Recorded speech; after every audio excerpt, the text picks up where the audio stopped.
Scientists in Puerto Rico have warned that the island faces an impending brain drain after deadly storms caused millions of dollars worth of damage. Tens of thousands of people have fled the Caribbean region since two Category 4 hurricanes, Irma and Maria, hit in September, killing at least 48 people and leaving 117 still unaccounted for in Puerto Rico alone. While damage to homes and physical infrastructure can be cleared and rebuilt with time, a dearth of skills and research could have devastating long-term effects on the wider community, according to sector leaders.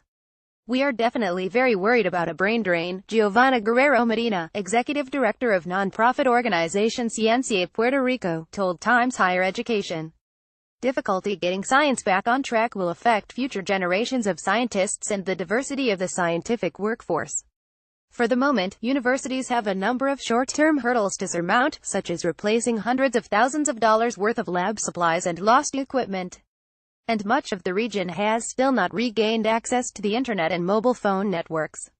Significant higher education institutions on the island, which has a population of 3.4 million, include the University of Puerto Rico (UPR) and the Inter-American University of Puerto Rico. At UPR, staff have said that they are committed to working normal working hours insofar as they able, but intermittent power supply means that they can work only fitfully. My lab is doing pretty well, but others are in worse condition, said Gregory Quirk, a professor in the Department of Psychiatry at UPR. I have not heard that colleagues want to move abroad, but I think the storm may hurt future recruiting of faculty, and some young Puerto Ricans finishing their postdoctoral study abroad may have second thoughts about returning. Brain drain is by no means a new problem for Puerto Rico. A history of poverty and intermittent natural disasters have led to a well-documented pattern of the island's brightest opting to further their work and studies in more stable campuses abroad that offer greater opportunities.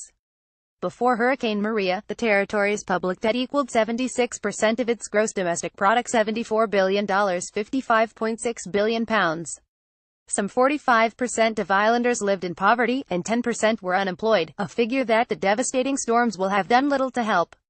Over the past few years, brain draining in Puerto Rico has been speeding up because of our financial crisis, said Ubaldo Cordova Figueroa, an associate professor in UPR's Department of Chemical Engineering. There are fewer faculty in tenure track, fewer researchers, and more work for those who stay in the university. Significant budget cuts to the public university are also affecting academic life in general. Unfortunately, we expect things to get worse. Real and permanent action requires a lot of effort from the global academic community. Reiko Fitzsimmons is director of a new grants program for the Puerto Rico Science, Technology and Research Trust, which was set up to provide allowances of $500 to faculty, students and teachers to help them with travel costs and to assist in the securing of temporary accommodation for work and study. Grantees are warning that a lot of students are thinking of leaving for a few months, and many of those will never come back, she told the Dr. Fitzsimmons herself was forced to leave the island after the neighborhood in which she lived was destroyed. Nevertheless, she remains cautiously optimistic about the situation.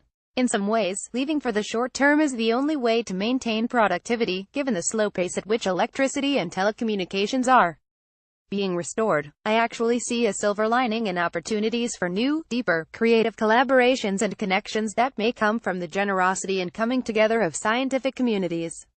It is an opportunity for new global investment and funding sources. I know that private investors were not very aware of universities in Puerto Rico before the storms. At least, now it's come to the world's attention that there is a community here to invest in, because scientific advancement is critical to the economic redevelopment of Puerto Rico. Rachel.Pelz at TimesHigherEducation.com